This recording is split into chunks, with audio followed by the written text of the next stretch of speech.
What's up, guys? I'm back here with the next part of my CD collection video. We're still hanging out in the epic and atmospheric folk black metal section of my collection. I was originally going to do D through F, but then I looked at how much I actually had in D and E, and I was like, that's way too much. So we're just gonna roll with D and E for today, and then Tuesday I will have F through whatever up. So it's the morning. I'm not drinking any beer. It's just some water in a pint glass because I have some other glasses, but like these are already out, so whatever. What we're listening to in the background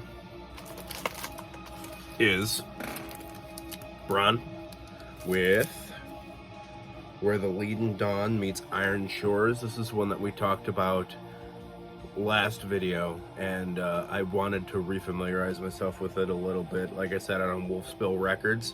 Wolf Spell, not Spill. It's great. I've been really liking it as I've been hearing it. It started off really ambient, and I was like, maybe I have this in the wrong spot. But no, it's really pretty, really atmospheric.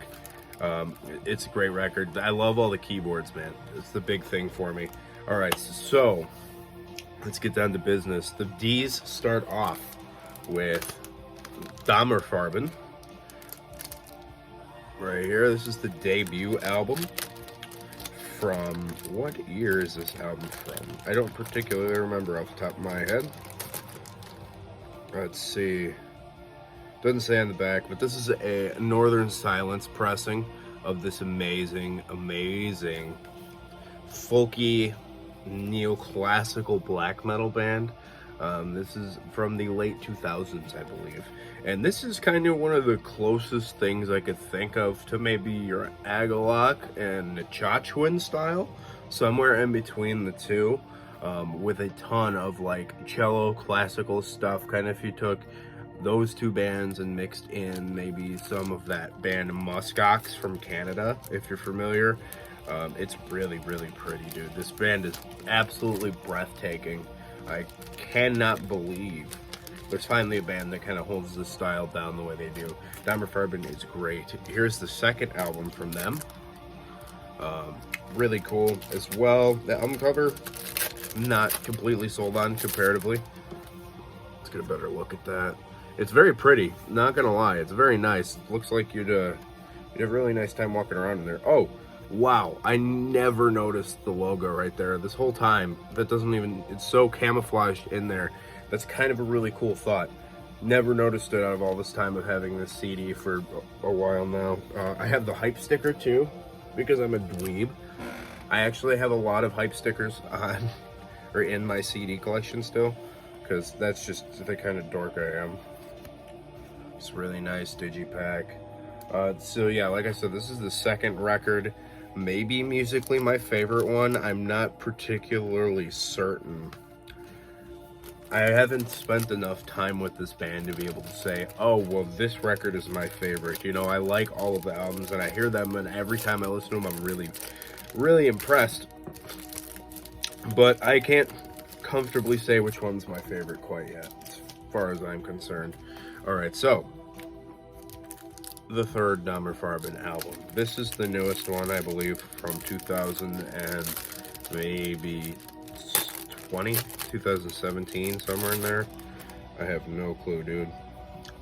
But it's a great, great record. This one got the introduction of Austin Lunn from Panopticon playing on it, as well as some of the musicians from Dammerfarben play in some of the Panopticon albums as guest session members.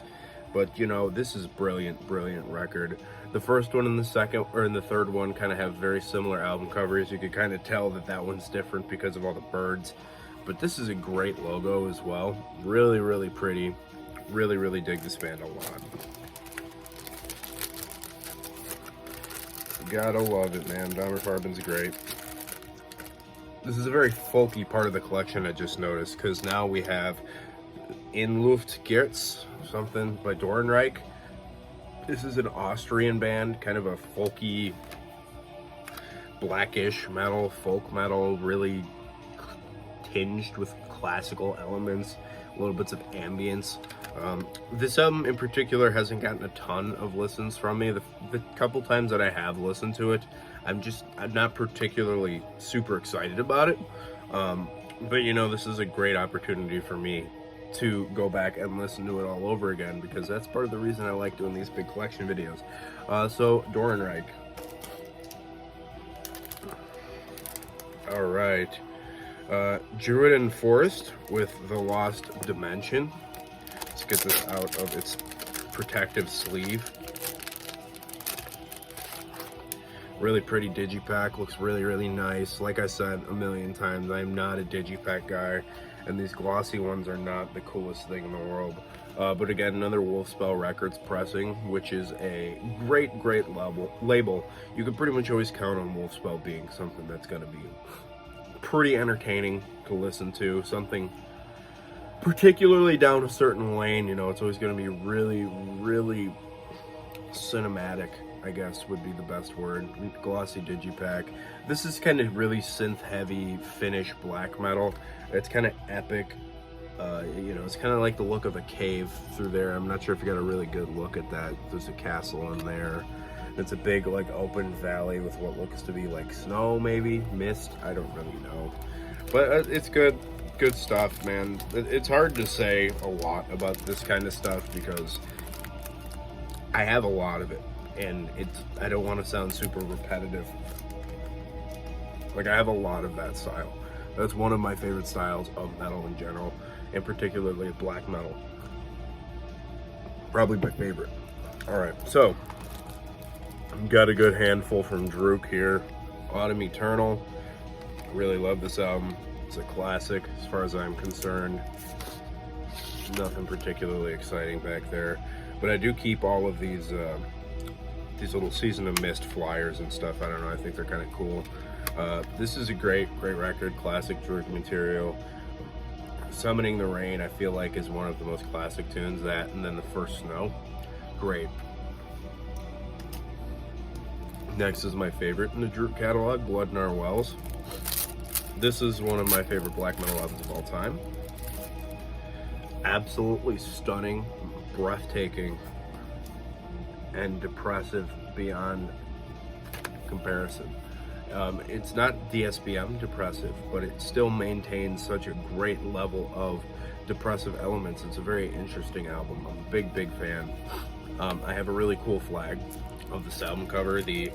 I think it's the vinyl cover that's got like like a donkey or whatever pulling the sled with like sick people on it.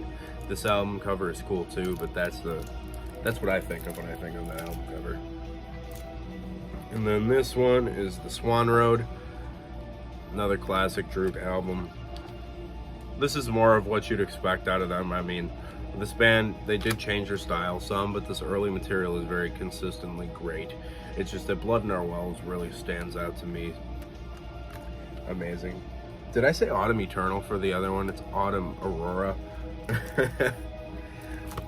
This is the first one I ever got. This is a Furrow cut short from 2015. This is when I kind of got into this stuff. 2015-ish, maybe 14, 15, 16 was like my formative years of really getting into tons and tons of black metal. I'd say more of like 14 and 15. But it's a really great record. It's not something that gets a ton of plays because I do have the earlier material, and there's a lot of bands that play in this Drudkh style, you know. And the newest one, All Belong to the Night, from last year.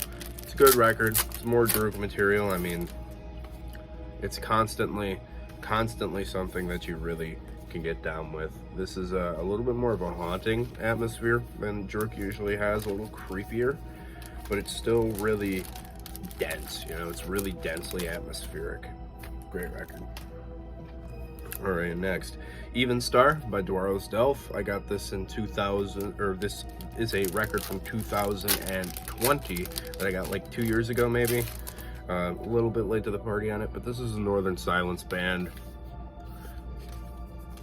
This is very Summoning-esque. black metal with a lot of influence from things like maybe like Sayor, I would put it at. UK English band. Definitely summoning an Emyn Muil style of black metal with deeper, more gruff, maybe melodic death metal style vocals. Good record. Next, I recently showed this. This is The Sekim's Tale by Jonaga. It's a really good and interesting, kind of weirdly composed black metal record. I think it's got a pretty heavy influence from stuff like Agalloch and things like that. It's really uncomfortable sounding. It's weird and it sounds disjointed to an extent. I don't know, man. It sat well with me more when I first listened to it when it came out in 2017. But, you know, I'll revisit it some more and more. It's a really cool record, but it just doesn't, it's not going to dethrone anything in like my top 30 black metal records by any means. Next, Eird de Raurum Natura, an Italian black metal band.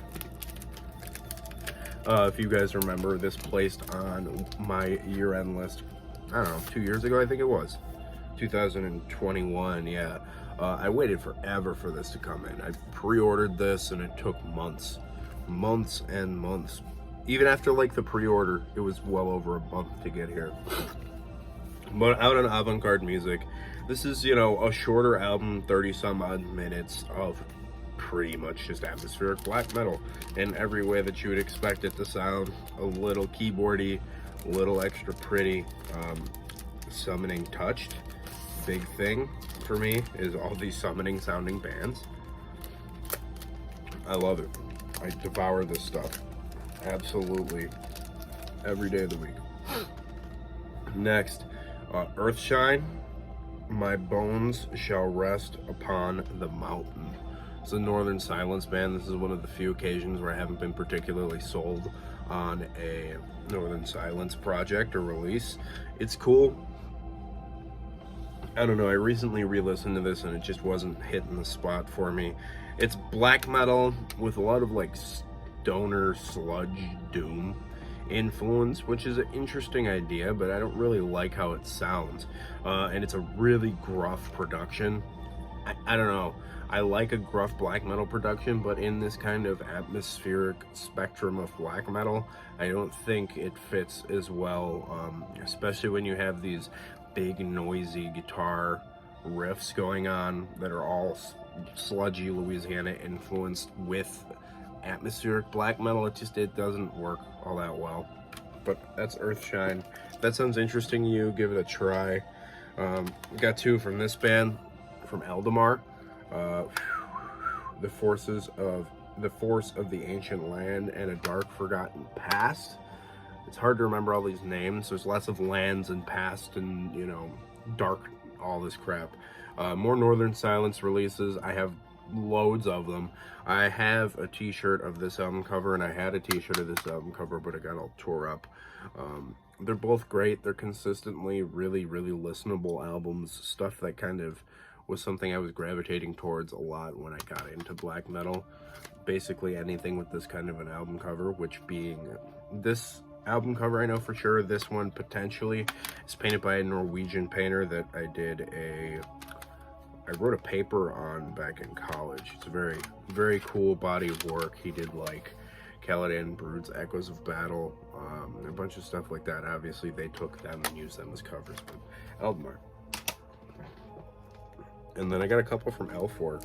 This is Into the Shades of Hate 3 CD set. I'm a big fan of this band, so this is, I think, 3 of the really early albums, but not the first 3 albums from Elffor. This is Into the Dark Forest, Son of the Shades, and From the Throne of Hate. So first off, it comes with this little booklet, which looked like a poster for a second when I opened it up. Nothing super crazy in here, but big old digipack. A lot of discs.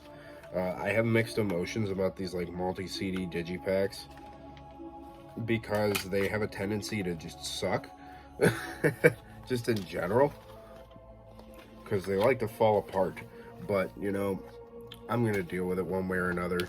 It's a good little compilation of early Elffor material that's kind of hard to get a hold of these days. He's really good about keeping his stuff in press, which I believe, I don't know if it's his decision-making skills or who his label is. I don't know what label he's on, but yeah, these are Infinite Fog Productions and Xeza. I'm familiar with Xeza. Never heard of that. Sounds like a bit from a Nickelodeon TV show. I don't know. And then this is Malkhedant by Elffor. Classic album from this project. You guys are all probably familiar with this record, I feel like. That's what a lot of people know as the album cover, but I like this other one a lot more. It kind of reminds me of one of the later Abgor albums. Great record. This is kind of dungeon synthy, raw black metal. And then this one is, I don't know how to pronounce this one, but I love that album cover. It's one of my favorites ever. This album in particular is a little bit more aggressive. This is a little bit more influenced by Norwegian black metal bands and blasty Marduks and Dark Funerals, I think. There's a little better look. Yeah, now we're talking. Great digipack. Looks really nice. I believe he's self-releasing this stuff because I'm not seeing a ton of labels on the packs, the digipacks themselves, or on the CDs. Fallen Angel Productions. So okay, this guy's just working with a million different people. Whatever, I don't really care. But I'm glad to see Elffor is pretty much always impressed, other than a couple of releases. All right, I got 3 from one German band that I'm particularly fond of. 4, sorry. Empyrium, great band, a Wintersunset. This album is amazing. This is a magnificent folk black metal, doom metal album. And now I say that and you're thinking like, okay, that sounds kind of like how this dude was describing Ancient Wisdom in his last video. This doesn't sound anything like Ancient Wisdom, which is crazy. This tends to touch a little on the goth doom side of things, but with some folk black metal mixed in with it. It's very interesting. This is a band I would akin more to Agalok and Dammerfarben than I would something, you know, more like a Static Fear or any Vulcan or something like that. But, you know, it's a really pretty album. The production is a little hazy and gruff, but I think it fits really well with the style. And the clean vocals are still a work in progress. It definitely sounds like, but amazing album. Here's the second Empyrium album, Songs of Moors and Misty Fields. This one might be my favorite from their catalog. This one feels a lot like that previous album, but a whole lot more refined. And things are just, they're coming along better, you know? Great album. Great band photo too. Gotta love some good old-fashioned Empyrium. If you guys haven't heard of this, go check these out. These are Prophecy Production represses from, I don't know what year they're from, but this album dropped in 97. That last one was 95, which I think this was going on back then. It sounds pretty revolutionary for its time as far as I'm concerned. You know, that's before I was born. Anyway, Velland by Empyrium. I'll just show both of these at once. This is Velland and Where at Night the Wood Grouse Plays. They're both just neo-folk albums, which is cool. I like a lot of neo-folk. As you guys have probably heard me yammer on about time and time again. But it's just pretty acoustic guitars, mostly all instrumental. There might be some occasional bit of singing and spoken word. These don't get as much play as the actual metal albums do, as you might imagine. This is a really pretty album cover, though. Be a very cool t-shirt. Great record. So obviously, yeah, these don't get played as often as the regular metal records do. But when I am in a mood for Agalok and Empyrium and all these bands, I tend to bring these into the car, especially if like I listen to these when I saw Opeth on the way home, driving through random roads. It was very pleasant ride music late at night. All right, here's 3 from an Italian band. This is the debut from Emyn Muil. Fun fact, I almost had this t-shirt on earlier. Great record, Summoning Worship. I always thought this album cover looked kind of like Samurai Jack. Gonna be a really, really cool bunch of album covers when it comes to Emyn Muil. Here's the next one. These are all in like some elvish tongue or orcish or something, so I'm not gonna even bother trying to pronounce them. They're all really cartoony as far as album covers go. They're all Lord of the Rings themed, and they're all Summoning Worship. And then the newest one. Yeah, I'm still not trying to pronounce it. Really comic booky album cover. I'm gonna open this digipack since why not? I have been this whole time. There's a better look at that Samurai Jack looking cartoony album cover. I really like that photo. It's a great band shot. I think this might be just the one guy. There might be 2 dudes involved in this project. I think it's just one though. I don't particularly remember. But yeah, like I said, all Northern Silence right here. That's pretty much what you're always going to be getting. Next, some Anephrines. So I got 2 of them here. This is the same EP. This is both the Inward Cold, but this is the first press, limited to 200. With the download code. Looks really nice, simple CDR design. And then here is the second press of the same thing. I got this sent to me for free. They're both hand numbered. This one's limited to 150. Yeah, I don't know, man. I just got this sent to me for free in a Discogs package, which is just funny that it just happened to show up as the next press that I didn't already have. It's great record, kind of funeral doom influenced atmospheric black metal. And then here is the full length, one of them, In the Hours Beneath by Anephrines.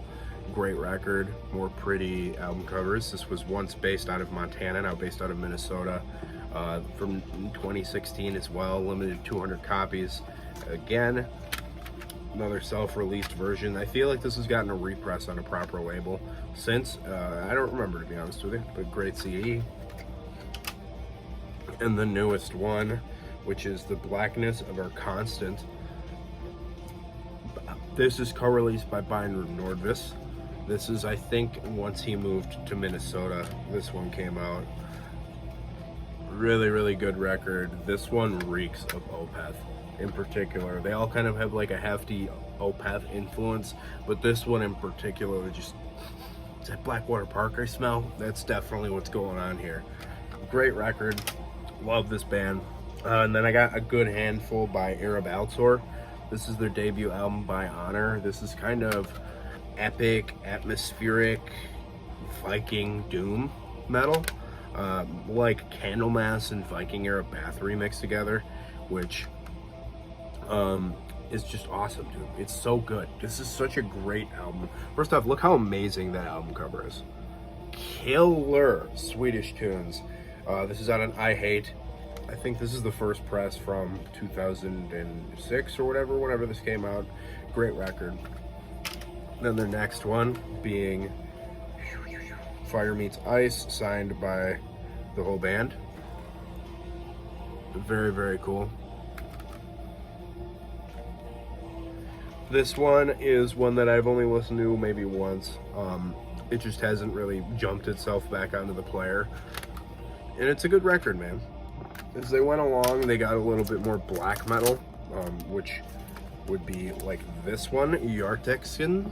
This one got really, it kind of maintains that Candlemass Viking Bathory stuff, but with some melodic black metal tinges. And look at that sick album cover. Yeah, out on Hammerheart. Oh, Kronos making an appearance. Signed by the band. Very cool things to have. I'm a signature guy. I like them a lot. I think it's a really cool thing. Not just chasing it for like, oh, this is gonna be better resale value, because I couldn't really care less about that. I do sell stuff, but not that often, and that's not what I'm chasing when I buy a CD. I'm not trying to flip anything. And then the newest from Arab Altor, Varg Timin. I don't know, this is from last year. Again, out on Hammerheart Records, a little box set, nice and shiny, solid. So this is the newest album, which you'll probably recognize all those signatures once again. I ordered this big package from them in Sweden. Newest album, cool little patch, and then an EP that came along with it. Let's take a look at the CDs. Nothing particularly crazy in there. I don't want to go too crazy with showing every single little detail. I'm not pulling out booklets or anything. I could, maybe if there's something super special, I will. Not probably going to happen for the majority of them, though. But yeah, Emyn Muil, Arab Altor from Sweden, just killing it as usual, dude. This is a great record and EP. And the last thing for today, the end of the E's, is Evil with the album Dream Quest. Great, weird, excuse me, medieval gothic, epic black metal. It's really melodic. It's really fun. There's boobies there, so I am going to not show the boobies as to not be getting flagged. Great little photo shoot there. More boobies on the back, which is, I believe, all of the female vocals on here. But yeah, it's really medieval. It's lots of goth influence all over it. It's creepy and it's eerie and it's really uncomfortable, and it is about as dweeby as you would imagine that is. I mean, a big pink forest with giant purple blue castle. Dorkfest, love it, gotta love it. All right, so that's gonna be it for this installment. I hope y'all enjoyed this one. I will be back later, and I am going to be on heavy metallurgy tonight. If you guys are ones that follow heavy metallurgy, it'll be a good old time. We're having a fun discussion about character album covers. So I'll catch y'all in the next one on Tuesday. Keep it greasy. I'll see you later.